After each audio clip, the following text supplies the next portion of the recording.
सब clinical hypothyroidism. जब ये थायराइड ग्लैंड बड़ा होता है उसे हम गॉइटर कहते हैं।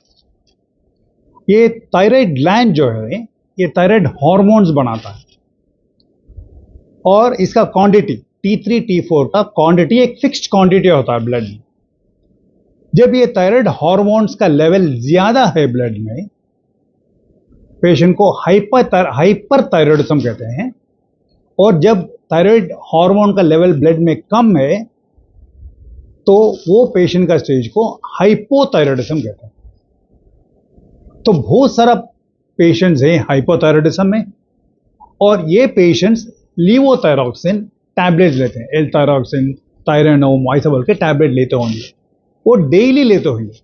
और डॉक्टर उनसे ये मशवरा करते हैं, ये मैसेज देते हैं कि आपको हर 6 महीने तो हर साल में एक बार आप TSH ब्लड लेवल चेक करके हमें बताइए, तो हम बताएंगे आपको ये लीवोथायरॉक्सिन जो ले रहे हैं उसको बढ़ाना है कि कम करना है। मतलब आपका TSH के लेवल देख के हम टैबलेट बढ़ाना है कम करना है ये डिसाइड करते हैं। तो ये TSH जो है इसका नॉर्मल लेवल कितना है? नॉर्मल लेवल है 0.5 to 4.5 जनरली। इंडिया में एक दो सेंटर्स है जहां वैल्यू थोड़ा हाई है। मतलब नॉर्मल रेंज उनका किट में रेंज जो है ये 0.5 से 6.5 है। तो उसमें ऑलरेडी ब्रैकेट में दिए होंगे रिपोर्ट में कि ये हमारा नॉर्मल है, तो आपका रिपोर्ट ये है, ये आपका नॉर्मल है। तो जनरली देखेंगे नॉर्मल वैल्यू 0.5 to 4.5। जब पेशेंट हाइपोथायराइडिज्म है और टैबलेट लीवोथायरॉक्सिन ले रहे हैं और हर 6 महीने TSH चेक करके बता रहे हैं, कभी एक बार TSH वैल्यू 4.5 से ज्यादा है, समझो 7, पेशेंट को कंप्लेन कुछ नहीं, बट TSH ज्यादा है, T3 T4 नॉर्मल है, पेशेंट को कंप्लेन नहीं है। ये कंडीशन को कहते हैं सब क्लिनिकल हाइपोथायराइडिज्म। पेशेंट को कुछ कंप्लेन नहीं, ये सब क्लिनिकल हाइपोथायराइडिज्म। तो TSH चेक करके TSH के लेवल ज्यादा है और ये पॉइंट ध्यान में रखना चाहिए कि रीसेंट 1-2 हफ्ते के पहले आपको कुछ सीवियर इलनेस नहीं था, मतलब बहुत सारा कुछ बीमारी था, आप लेटे हुए थे, नहीं तो एडमिटेड हुए थे, ऐसा है तो TSH हाई ही बताएगा। आपका रूटीन चेकअप में आप चेक करें तो TSH लेवल ज्यादा है, 4.5 से ज्यादा है, आपको कुछ कंप्लेन नहीं है, तो वो है सब क्लिनिकल हाइपोथायराइडिज्म। अभी नॉर्मल रेंज 0.5 to 4.5 ये मैंने बताया।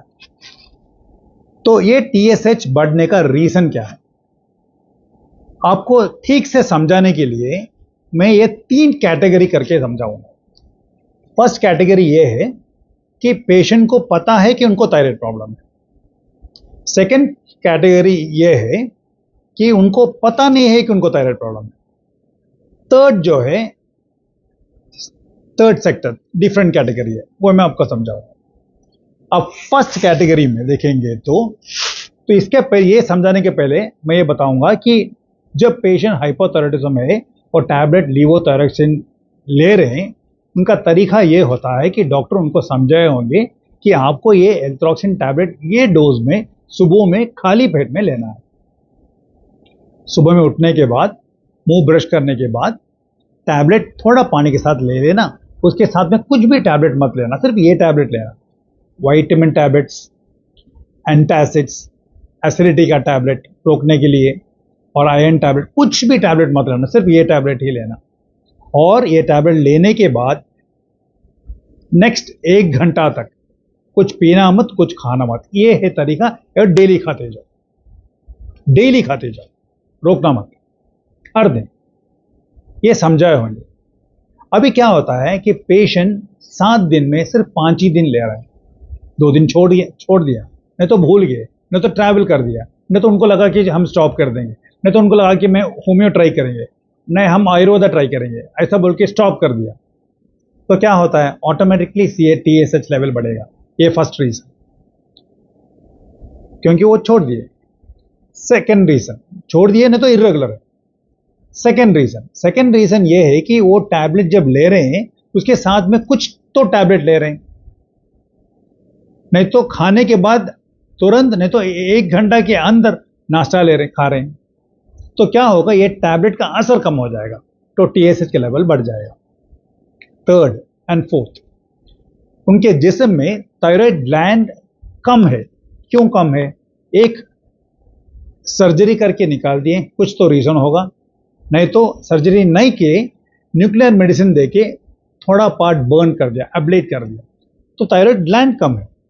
तो जितना कम है उतना ही थायराइड हार्मोन्स बनेगा, तो टीएसएच का लेवल थोड़ा ज्यादा होगा। तो ये हुआ पेशेंट्स जिनको पता है उनको थायराइड लेवल, थायराइड ग्लैंड का प्रॉब्लम। अब सेकेंड कैटेगरी जो है, इसमें उनको पता नहीं है कि उनको थायराइड प्रॉब्लम है, वो जनरल चेकअप के लिए गए थे और टीएसएच कर दिया और लैब वैल्यूज ज्यादा है। जब इन्वेस्टिगेट करते हैं, ब्लड चेक डिटेल में करते हैं, तभी पता चलता है कि उनको थायराइडाइटिस था और है। वो ऑटोइम्यून थायराइडाइटिस सबसे कॉमन है, Hashimoto's thyroiditis, de Quervain's thyroiditis, postpartum thyroiditis, Riedel's thyroiditis, ये सब ऑटोइम्यून थायराइडाइटिस है। कुछ ना, ये कैसे हम डायग्नोज करते हैं, थायराइड एंटीबॉडीज चेक करेंगे तो पता चल जाएगा, टीपीओ एंटीबॉडीज और सीरम थायरोग्लोबुलिन, ये पॉजिटिव आएगा, तो ये है, तो उनका टीएसएच लेवल ज्यादा रहेगा। क्यों? जब भी उनको ये हाइपोथायराइडिज्म, ये ऑटोइम्यून थायराइडाइटिस होता है, एक स्टेज के बाद वो हाइपोथायराइडिज्म में चले जाते हैं, तो क्लिनिकी उनको कंप्लेन नहीं रहेगा। तब जब हम पूछेंगे कुछ कंप्लेन है तो नहीं बताएंगे, जब स्पेसिफिक क्वेश्चन पूछेंगे तो वो हाँ बताएंगे, मैं बाद में आपको समझाऊंगा। अभी थर्ड कैटेगरी, थर्ड ये है कि शायद ये टीएसएच जो हाई निकला, आपका लैब का रिपोर्ट रॉन्ग है, तो दूसरा लैब में चेक कर लेना, पता चल जाएगा। और ये एक पॉइंट मैं बताना चाहता हूँ, ये एक वक्त कि जब भी आप टीएसएच चेक करते हैं, सुबह में 8 के बाद 11 के पहले करेंगे तो बेहतर है। 8 to 9 कहते हैं, फिर भी 8 to 11 रख बेहतर है। तो बहुत सारा फोन कॉल्स आता है मुझे कि पूछते हैं कि नाश्ते के बाद ले लूं टेस्ट करना है कि खाने के बाद, इससे कुछ संबंध नहीं, बट टाइमिंग देखेंगे बेहतर है, सुबह में करेंगे तो बेहतर है। अभी थायराइड का कुछ कंप्लेन नहीं है, पेशेंट को ब्रेन में बिनाइन ट्यूमर है, पिट्यूटरी एडिनोमा, तो टीएसएच बढ़ सकता है, बट ऐसा पेशेंट्स में टीएसएच 50, 70, 80, 100 बोल के बढ़ेगा, 4.5 से 7 तक नहीं, ऐसा नहीं, बहुत ज्यादा बढ़ेगा। और उनका कंप्लेंस रहेगा, फीमेल पेशेंट है तो बोलेंगे पीरियड्स मेंसेस नहीं हो रहा है, और हेडेक सीवियर हो रहा है, और आंख में भी प्रॉब्लम है, और कभी कभी उल्टी होता है। कंप्लेंट्स टोटली डिफरेंट रहे, पिट्यूटरी एडिनोमा है तो एक टीएसएच हाई होने के एक रीजन, इसलिए ये भी डाल दिया मैंने। और अभी चेक करने को 2 हफ्ते के पहले आपको कुछ बीमारी था और 2 हफ्ते से एडमिटेड थे, एंटीबायोटिक सब चल रहा था, severe illness in recent past, इसमें भी टीएसएच लेवल बढ़ सकता है। और लास्ट, किडनी के ऊपर छोटा ग्लैंड होता है, उसका नाम है एड्रिनल ग्लैंड, जब वो एड्रिनल ग्लैंड ठीक से काम नहीं करता, उससे भी ये हो सकता है। नेक्स्ट, पेशेंट का कंप्लेन, जब पूछेंगे कि आपको कुछ स्पेसिफिक बोलना है, कुछ कंप्लेन है, तो आंसर रहेगा नहीं, मुझे कुछ कंप्लेन नहीं है। ऐसा रूटीन चेक किए तो ये लेवल ज्यादा निकले। जब हम एग्जामिन करते हैं थायराइड ग्लैंड बढ़ा रहेगा, तो पेशेंट बोलते हैं कि इतना ही था डॉक्टर साहब, यही सही समय था, मुझे नहीं लग रहा कि यह बढ़ रहा है। अभी नॉर्मल कितना है, 0.5 to 4.5, ये मैंने आपको समझा दिया, और ये थर्ड टाइम में बता रहा हूं आपको। अभी नेक्स्ट, टीएसएच लेवल ज्यादा है, समझो 7 है, ये हमें पेशेंट को कंप्लेन भी नहीं है, ये ट्रीट करना है कि ऐसा ही छोड़ दे। सपोज ऐसा ही छोड़ दिए तो क्या क्या हो सकता है? ऐसा ही छोड़ दिए तो पेशेंट हाइपोथायराइडिज्म स्टेज में जा सकते हैं।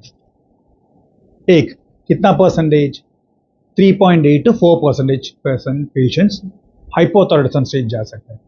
दो, सेंट्रल नर्वस सिस्टम में ब्रेन रिलेटेड डिप्रेशन नहीं तो मूड स्विंग्स हो सकता है। दो, तीन, कार्डियक रिलेटेड प्रॉब्लम्स हो सकता है। कार्डियक रिलेटेड प्रॉब्लम्स क्या क्या हो सकता है? उनका हार्ट रेट कम होने का चांस है, और जब हार्ट रिलैक्स्ड होना चाहिए उस टाइम में उसका मसल रिलैक्सेशन कंप्लीट नहीं रहेगा, उसका ऑक्सीजनेशन ठीक नहीं रहेगा, और आर्टरीज के अंदर जो अंदर लाइनिंग होता है उसे हम एंडोथेलियम कहते हैं, उसका फंक्शंस नॉर्मल नहीं रहता। इतना प्रॉब्लम आ सकता है करेक्ट टाइम पे ट्रीट नहीं किए तो दो रीजन मैंने, तीन रीजन बता दिया। चार, कोलेस्ट्रॉल ज्यादा हो सकता है। जितना भी कोलेस्ट्रॉल कम करने के लिए टैबलेट ले लो वो कम नहीं होगा। वो कोलेस्ट्रॉल टैबलेट सब रोक दो और सिर्फ एल्थ्रोक्सिन टैबलेट स्टार्ट कर दो, टीएसएच नॉर्मल हो जाएगा, फटाफट कोलेस्ट्रॉल नॉर्मल हो जाएगा। तो कोलेस्ट्रॉल का लेवल बढ़ता जाएगा ये ठीक नहीं किए तो। और प्रेग्नेंट लेडी वो मिसकैरेज हो सकता है, नहीं तो प्री मैच्योर डिलीवरी हो सकता है। इतना प्रॉब्लम हो सकता है। और इंसुलिन रेसिस्टेंस हो सकता है। डायबिटिक पेशेंट है तो उनको ज्यादा क्वांटिटी इंसुलिन लेना चाहिए, उनको ऐसा टीएसएच कॉन्स्टेंटली हाई है। तो सब क्लिनिकल हाइपोथायराइडिज्म लेवल 4.5 से ज्यादा है, ऐसा ही कांस्टेंट ज्यादा ही है, और चेक करे बिना 1 साल 2 साल ऐसा ही पेशेंट छोड़ दिए, कुछ ना कुछ तो रीजन होगा। ब्लड चेक ही नहीं किया, उनको पता नहीं कि उनका जिस्म में टीएसएच थोड़ा हाई है। ऐसा है तो इतना प्रॉब्लम्स हो सकता है। उसका परसेंटेज भी मैंने बता दिया। तो नेक्स्ट क्वेश्चन, नेक्स्ट सवाल ये है कि ये पेशेंट को हम ट्रीट करना है कि नहीं करना। तो आप बोलेंगे तो इतना बता दिया, इतना आएगा तो ट्रीट करना ही करना है। मैं बताऊंगा आपको। अभी नॉर्मल लेवल 0.5 to 4.5 ये तो मैंने बता दिया नॉर्मल लेवल। कभी कभी क्या होता है कि ये पेशेंट को, पर्टिकुलर ग्रुप पेशेंट को 0.5 to 4.5 नहीं है नॉर्मल।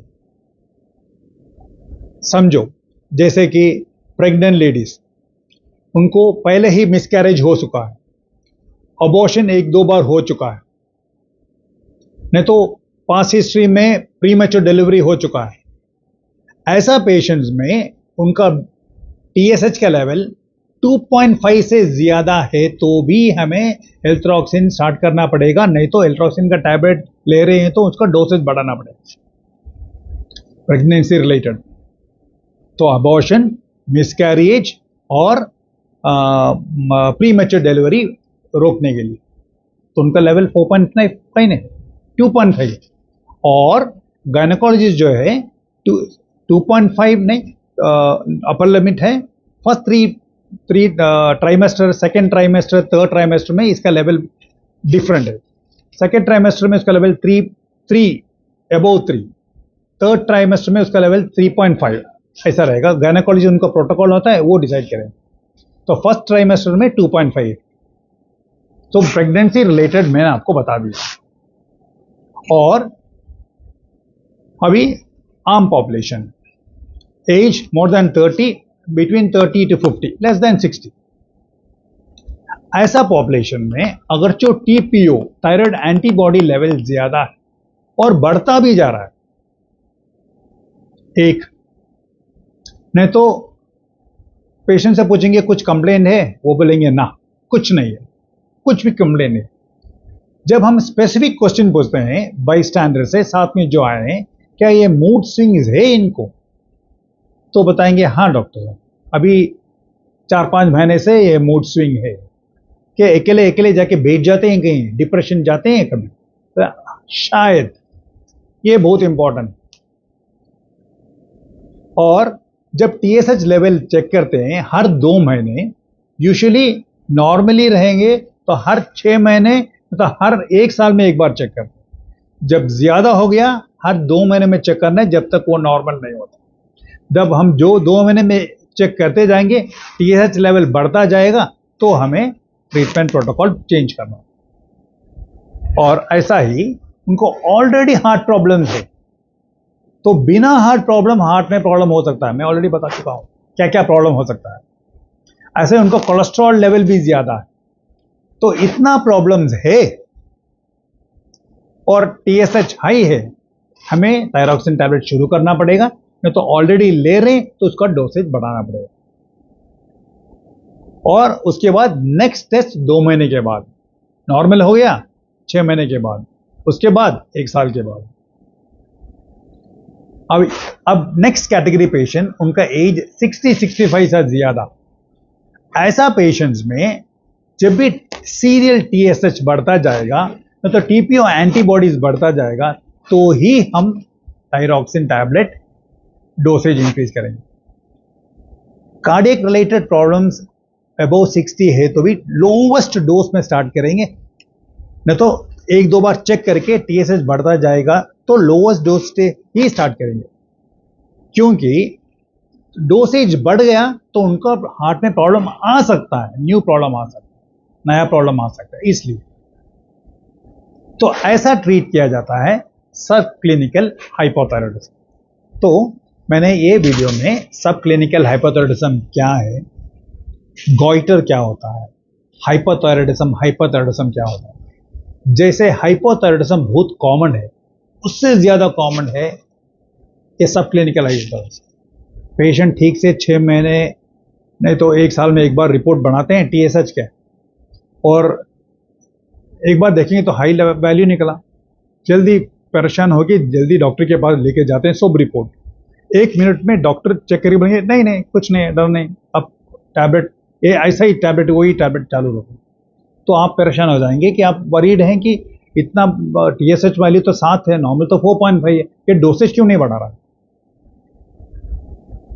इसलिए कि डॉक्टर चेक कर दिया कि आपका टीपीओ हाई नहीं है और आपको पहले कार्डियक प्रॉब्लम नहीं है, और कोलेस्ट्रॉल जो है उसका आपका नॉर्मल है, आपका हिस्ट्री चेक किया तो मूड स्विंग हिस्ट्री ऐसा कुछ नहीं है, तो कुछ भी इंडिकेशन नहीं है जैसा मैंने पहले बताया। ऐसा है तो 1 मिनट में आपको बता देगा कि आपको नहीं चाहिए। अगर जो जैसा मैंने बताया इसमें 4 नहीं तो 5 में कुछ भी एक भी है तो आपका डोसेज इंक्रीज किया जाएगा।